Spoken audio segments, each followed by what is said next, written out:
कपाल और गोपाल। एक गांव की बात है। दो जिगरी दोस्त थे। गोपाल राजा के राज्य में रहते थे। एक ब्राह्मण पूजा पाठ करने वाला और दूसरा था भाट राजा की तारीफ के पुल बांधने वाला, मतलब राजा का तारीफ करने वाला।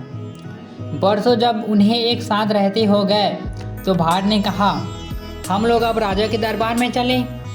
गोपाल राजा खुश हो गया तो हमारे भाग्य खुल जाएंगे। ब्राह्मण को यह बात पसंद नहीं आई। उसने बात को टाल दिया और कहा, दई तो कपाल का कर ही गोपाल। कपाल में होगा तो धन मिलेगा, इसमें गोपाल क्या करेगा।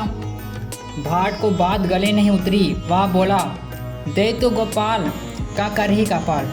अरे देगा होगा तो राजा गोपाल ही, इसमें भाग्य क्या करेगा। दोनों में खासा वाद विवाद हुआ और दोनों अपनी अपनी बात को लेकर राज दरबार में पहुंच गए। ब्राह्मण का यह कहना सुनकर कि दई तो कपाल गोपाल, राजा खुश नहीं हुआ, लेकिन भाट का कहना सुनकर कि दई गोपाल, वह खुशी से फूल गया। राजा चतुर था, सो उसने ऊपर से कुछ नहीं दिखाया और दोनों को दूसरे दिन दरबार में बुलाया। ब्राह्मण और भाट दोनों दरबार में पहुँचे। राजा ने ब्राह्मण को एक एक मुट्ठी भर चावल, दाल और कुछ नमक दे दिया। भाट को उसने एक एक सेर चावल घी दिया और एक बहुत बड़ा कुम्हड़ा दे दिया।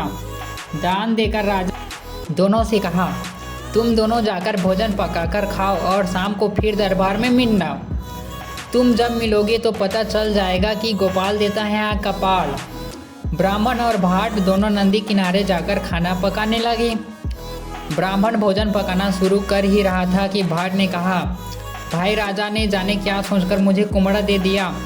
कुम्हड़ा खाने से मेरी कमर का पुराना दर्द फिर उभर आएगा। अच्छा यह होगा कि कुम्हड़ा तुम ले लो और दाल मुझे दे दो। ब्राह्मण भाट की बात मान गया। उसने दाल उसे दे दी। भाट ने दाल भात पकाया और खा पीकर सो गया। ब्राह्मण ने सब्जी बनाने के लिए कुम्हड़ा काटा तो देखा कि उसके अंदर सोना भरा हुआ है। गोपाल राजा ने खुद ही भाट के कुम्हड़े में सोना रखवा दिया था। ब्राह्मण ने सोना अपनी धोती में बांधा और आधे कुम्हड़े की सब्जी बनाकर खाकर आधा कुम्हड़ा संभाल कर रख लिया। शाम को जब दोनों दरबार में पहुँचे तो राजा ने ब्राह्मण से कहा, कहो महाराज, अब इस बात को मानते हो या नहीं कि देगा गोपाल तो क्या करेगा कपाल। ब्राह्मण ने उत्तर दिया, मैं तो अब भी इसको ही मानता हूँ कि देगा कपाल तो क्या करेगा गोपाल। यह कहकर ब्राह्मण ने आधा कुम्हड़ा राजा को दिखा दिया कि किस तरह भाट ने वह उसे दे दिया था। राजा ने हार मान ली और कहा, ठीक है, भाग्य ही बलवान होता है, व्यक्ति नहीं। फिर राजा ने दोनों को खूब दान दक्षिणा दी और विदा किया।